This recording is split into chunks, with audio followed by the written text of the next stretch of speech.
JBNN keep you informed. I'm Michelle Jones. Hi guys, before we get into the news, please remember to like, subscribe if you have not yet done so, leave a comment, and tell someone about the channel today. Now on to the news. Oi, no moving on, find a face, man. They're not proud of what I know do. Moving on, find a face, man. Alright, but you want to carry on me out the real sick.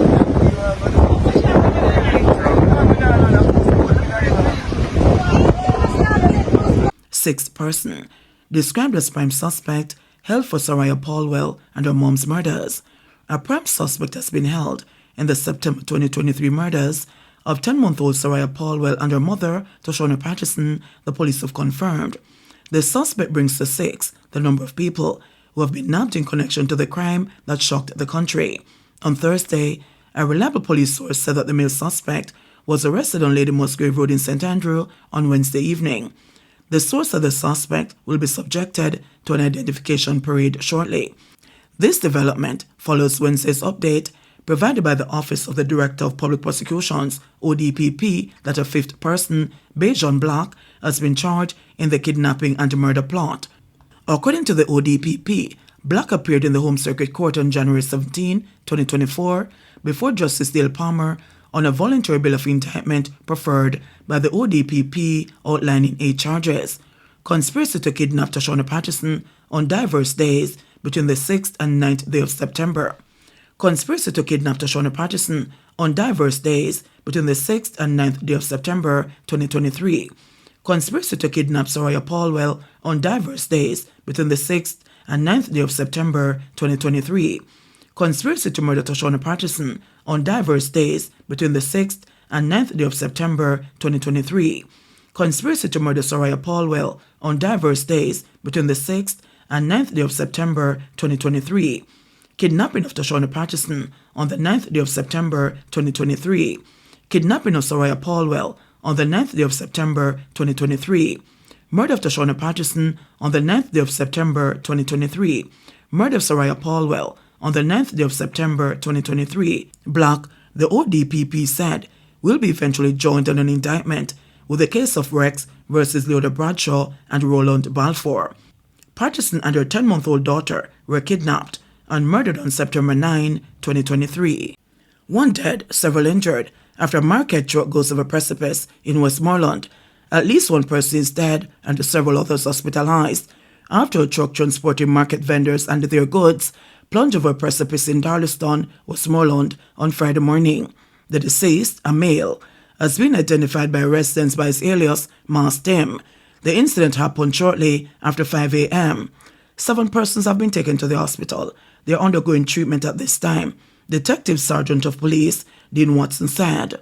A Good Samaritan who witnessed the accident says he is still in a state of shock over the tragedy. Steve Perrin was driving his motorcycle when he witnessed the deadly crash. I was traveling behind the truck on a motorcycle. And when I look and see when the truck leave off out of the sleeping police and started to speed, a guy was on the bike with me said, Steve, it look like something wrong. Why you truck a speed? So I say, it's like you truck out of control.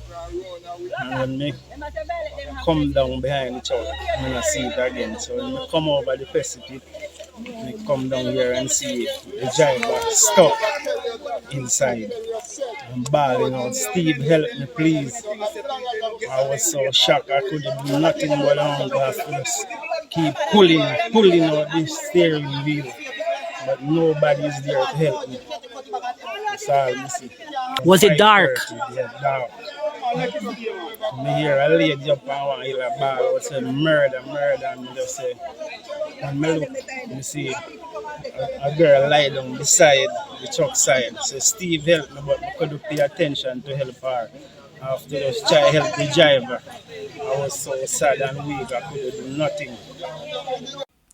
Darlaston Division Councillor Jerome Bacchus of the People's National Party said the community is in mourning. It is not easy on the community. Family members nor myself, I want to offer my sincerest condolences to the family member at this time. Our community is shaken as we have lost over 5 males from our community from fatal crashes, Bacchus said. He further noted that the crash was not a result of speeding but a mechanical issue. I am sure that it was not a speeding problem based on the terrain, but I'm sure it is a mechanical problem, he lamented. However, he also took the opportunity to appeal to road users in his community and the wider Jamaica to be cautious. Tasty employee dead, JDF soldier injured after gun attack. A Tasty Limited factory worker is dead and the Jamaica Defence Force, JDF soldier injured following a gun attack at the restaurant's branching crossroads, St. Andrew on Thursday. The deceased has been identified as 35-year-old Roland Sawyers, also called Indian, of Iron River District in St. Andrew. The police said around 3:45 p.m. the employee was standing inside the business establishment after completing work when he was spotted upon by two men armed with handguns. The gunmen, the police reported, opened gunfire, hitting him in the upper body. The soldier, who was a passerby, was also shot. The gunman escaped in a waiting Nissan Sylphy motor car. Sawyer sustained gunshot wounds to the torso, neck, chest and back, while the soldier was shot in the left leg. They were both rushed to hospital, where Sawyer succumbed to his injuries and the soldier admitted. The police have since launched a search for the gunmen. Cops stolen service pistol and a large quantity of ammo seized in Duane Park. Some 89 rounds of ammunition and a policeman's stolen service pistol were seized in a police operation in Sherlock Crescent, Duane Park, St. Andrew on Thursday. A man was arrested in connection with the find. The police said a check of the gun serial number revealed that the gun was stolen in Patrick City from a policeman in 2021. The gun and ammunition were found during a search of a premises. The operation was conducted by cops from the Public Safety Traffic Enforcement Branch under the St. Andrew South Police. Meanwhile, on Thursday night, a man driving a car with no registration plates was arrested in St. James following the seizure of a gun. His identity has been withheld pending further investigations. Reports from the Montego Bay Police are that about 7:30 p.m., a team was on patrol along the Farm Heights Main Road when a white Nissan AD wagon motor car with no registration plate affixed was seen. The driver was signaled to stop. He complied. The police say was searched and a Taurus G3 pistol with an empty magazine was taken from his waistband. The vehicle was searched and another empty magazine was found. It was subsequently taken into custody. Female higgler accused of stabbing man during argument charged. A woman has been charged after she allegedly used a kitchen knife to stab a man multiple times during an argument in Brownstown, Centon on Tuesday, January 23. Charged with wounding with intent is 31-year-old Julian Christie, a higgler of wire fence in Trelawney. Reports are that about 7 p.m., a man and Christie were having an argument when Christie used a kitchen knife and stabbed the man several times to his forehead, left shoulder, and right hand. The man was taken to the hospital where he was treated and later released. A report was made to the police, and on Wednesday, January 24, Christie was charged. A court date is being finalized. April 2026 trial date for Beach Stout in murder of his first wife. Portland businessman Everton Beach Stout MacDonald will stand trial in 2026 for the murder of his first wife, Marlene MacDonald. Beach Stout is currently on trial for the murder of his second wife, Tonya, who was brutally stabbed on Monday, July 20, 2020. MacDonald's first wife, Marlene, was shot dead outside her home in Bournebrook, Portland in 2009.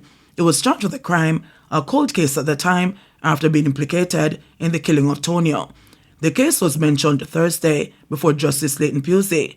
Senior Deputy Director of Public Prosecutions, Jeremy Taylor, indicated to the court that while the file is ready to start trial, the prosecution is awaiting the completion of the present trial in connection to the murder of Tonya MacDonald. The trial date was subsequently set for April 13 to May 6, 2026. Defense accuses cops of manufacturing phone evidence. One of the lawyers representing Portland businessman Everton Beach Stout MacDonald has suggested that the police manufactured phone evidence to establish that there were secretly recorded conversations between the businessman and a contract killer on his phone. Attorney at law Courtney Rowe, while marshalling the cross-examination of a computer forensic examination expert who had extracted the data from the phone, also suggested that the phone was used while in the custody of the Communication Forensics and Cybercrime Unit before the extraction was done. The contract killer, Denverlin Minot, who is currently serving a 19-year prison sentence for his role in the murder, previously testified that McDonald hired him to kill his wife for $3 million and that he passed on the job to Oscar Barnes. According to Minot, the prosecution's key witness, he secretly recorded about 220 conversations that he had with the businessman on a Samsung Galaxy A31 cell phone, which he handed over to the police when he was arrested. In one of the conversations, McDonald was telling Minot not to execute the hit on Saturday at his house, as his helper would not be present and he would not have an alibi. However, before the audio recordings were played, the computer forensic examination expert, a detective constable, would extract the recordings as well as images from an SD card on the Samsung phone, gave evidence about the extraction process and the findings of an extraction report. However, yesterday, it was taken to task over the details presented in the report. Raw asked the expert to explain why the file path for the images of Minot that he had taken from the phone indicated that the pictures had been taken by a Samsung J and not a Samsung Galaxy. Asked to explain how that is possible, he said the file path suggested that the SD card on which the pictures were being stored in the Samsung J7 phone had been removed and placed in the Samsung Galaxy A31 phone. But Rhodes suggested that based on the metadata report, none of the images were extracted from the SD because there was nothing in the file path to make that connection. But the expert insisted that the images were extracted from the SD card. Noting further that there was nothing in his extraction report to suggest that the recordings were extracted from the SD card file path, Rose suggested that he did not get the recording from the SD card, but the witness disagreed. The witness, who also denied tampering with the file path, was also questioned about whether he had used the phone before doing the extraction while it was at CFCU, but maintained that he only handled the phone when he was doing the extraction. Further in the cross-examination, he admitted that he had examined about 4 other phones, but that nothing of probative value was found on those phones.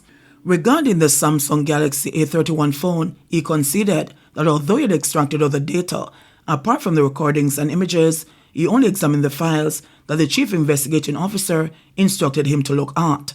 The witness, however, denied suggestions that he and the chief investigator had fabricated the data presented. The witness, however, denied suggestions that he and the chief investigator had fabricated the data presented. He also denied a suggestion that the extraction report was in relation to data extracted from another phone and not from the Samsung Galaxy A31 phone. He also denied a suggestion that the extraction report was in relation to data extracted from another phone and not from the Samsung Galaxy A31 phone. The trial will resume on Tuesday. JBNN will keep you informed. Please remember to subscribe, like, share, leave us a comment, and click the notification bell to receive our daily news items.